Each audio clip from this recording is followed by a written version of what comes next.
আচ্ছা, কারা কারা বিড়ি খান একটু হাত তোলেন তো।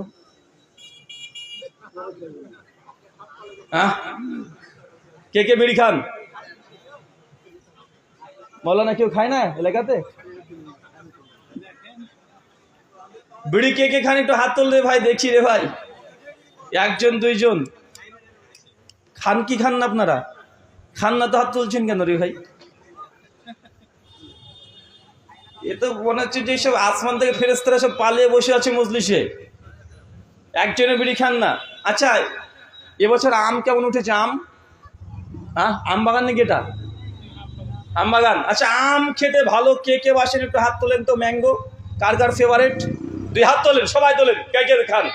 মাশাআল্লাহ, আমরা সবাই আম খাই, ভালো লাগে। ন্যাংরা 60-65 টাকা কিলো, তারপরও খাবো, কম করা যাবে না। আচ্ছা, আম কে কে খাই যখন বললাম হাত তুলতে, সবাই হাত তুলছেন, কিন্তু বিড়িখোর তারা হাত তুললো না কেন? লজ্জা পাচ্ছে। কাকে লজ্জা পাচ্ছেন? আমাদেরকে।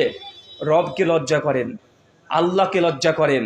আপনি বিড়ি খান, জর্দা খান, হাত তুলতে পারছেন না প্রকাশ্যে মানুষের সামনে। এই না তোলাটাই, হাত না তোলাটাই আপনার বিবেককে বাধা দিচ্ছে।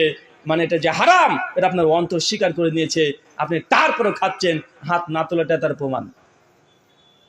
আল্লাহ নবী বলছেন, সুনান ইবনে মাজাহ হাদিস 3388-89, কুল্লু মুস্কির খামরুন, প্রত্যেক নেশাদার দ্রব্য যাতে নেশা আছে সবগুলো হচ্ছে মদের সমতুল্য। কুল্লু খামরুন হারামুন, আর যেগুলোই নেশা তৈরি হয় মানুষের মধ্যে তার সবগুলো হারাম। এখন আপনি বলতেন, হুজুর আমি তো বিড়ি খাই, নেশা হয় না। আপনার নেশার দরকার নাই তো। যারা 14 বছর 40 বছর ধরে মদ খাচ্ছে, মাল খাচ্ছে, ওদেরকে যদি আপনি এক ঢোক যদি বিয়ার খাইয়ে দেন, ওর কিছুই হয় না। মানে ওরা একটু ভালো লাগে ওর বেশি। কেন? ও মদ খেয়ে খেয়ে গোটা রক্তে মদ মিশে আছে, এক গ্লাসের কাজই হয় না। তার মানে কি বলছেন যে এটা মদটা তার জন্য হারাম না? আপনি বিড়ি খেয়ে খেয়ে খেয়ে খেয়ে খেয়ে খেয়ে আপনার বিড়িতে নেশাও হয় না, মাথাও ঘোরে না, কিন্তু আপনার 7 বছর ছেলেকে 2 টান মারান তো দেখি, ঠিক থাকবে? কথা বলেন। এখন আপনি যদি বলেন যে না, বিড়ি কেন হারাম হবে? আচ্ছা, যদি তাই নাই হয়, তাহলে আপনি একটা মারা পরে ছেলেটাকে বলে, বাপ তুই একটা মার।